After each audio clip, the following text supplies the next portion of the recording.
Boa noite, eu sou Bruna Lamari. Meu nome é Ana Cristina. E eu sou Marcele Campos. Você sabe o que é Tribunal Penal Internacional? Tribunal de Nuremberg? Ou por acaso Tribunal de Haia? Nós vamos te explicar. Sendo assim, o Tribunal Penal Internacional foi estabelecido de fato em 2 de junho de 2002. Nessa data, também entrou em vigor o Estatuto de Roma, que é vinculado à ONU. Ele estabelece os crimes que afetam a comunidade internacional, em seu conjunto, por constituírem a ameaça à paz, à segurança e o bem-estar da humanidade. O crime de genocídio, os crimes contra a humanidade, contra a guerra e contra a agressão são considerados de grande repercussão internacional.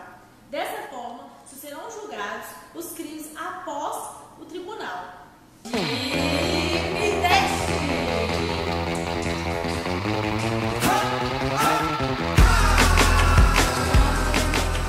A cruel realidade da Segunda Guerra Mundial, especialmente o Holocausto, que levou à morte de milhares de judeus, foi um fator determinante para sua criação, instituído por meio do Conselho de Segurança da ONU. O tribunal cometeu várias violações aos direitos e garantias do acusado, com pretexto de puni-los e promover a segurança e a paz.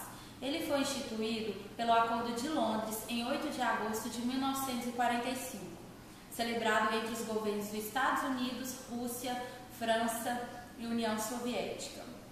E seus termos basilares foram lançados na Declaração de Moscou. Essa declaração traz em seu corpo a expressão de principais criminosos de guerra. A previsão do Tribunal de Nuremberg para julgar crimes praticados antes da sua vigência viola o princípio da legalidade. O Tribunal Penal Internacional constitui grande avanço na esfera do direito internacional público. O Acordo de Londres trazia o Tribunal Militar de Nuremberg em anexo e definia princípios norteadores aos seus julgamentos. Entre os princípios estava a diferenciação entre os procedimentos para os chamados criminosos de guerra. O Tribunal Internacional ou Corte Internacional de Justiça de Haia, a CIJ, é o principal órgão judicial da ONU. A CIJ começou a funcionar em 1946 na cidade de Haia, Holanda. O principal objetivo da CIJ é resolver os conflitos entre Estados. Apesar de ser fácil confundir a CIJ com o Tribunal Penal Internacional, os dois são diferentes. O Tribunal Penal Internacional foi fundado em 2002 e cuida de ações contra pessoas físicas em casos de crimes contra a humanidade, enquanto a CIJ só atua nos casos contenciosos por pedido de algum Estado. E o demandado só pode ser outro Estado. A Corte Penal Internacional pode aplicar penas de prisão como qualquer tribunal comum, desde que o país em que se encontra o réu colabore com a Corte.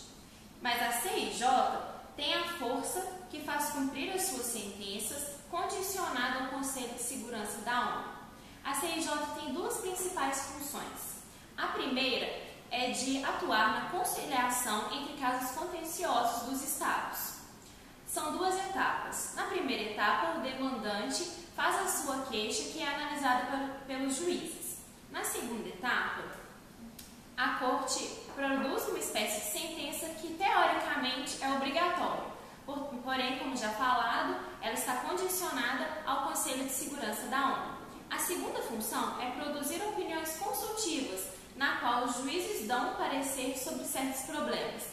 Em sua maioria, são de caráter geral os casos. Pode um outro país propor qualquer ação contra um outro país? Não. Se o Estado quiser demandar o outro, ambos devem estar sobre a jurisdição da CIJ. Entendi. E, Bruna, você sabe quantas vezes, nesses 65 anos de existência, a CIJ atuou em um caso de extradição? A Bélgica pediu em 2009 que o Senegal entregasse ao ex-presidente do Chad por crimes contra a humanidade. O pedido foi derrotado por 3-1.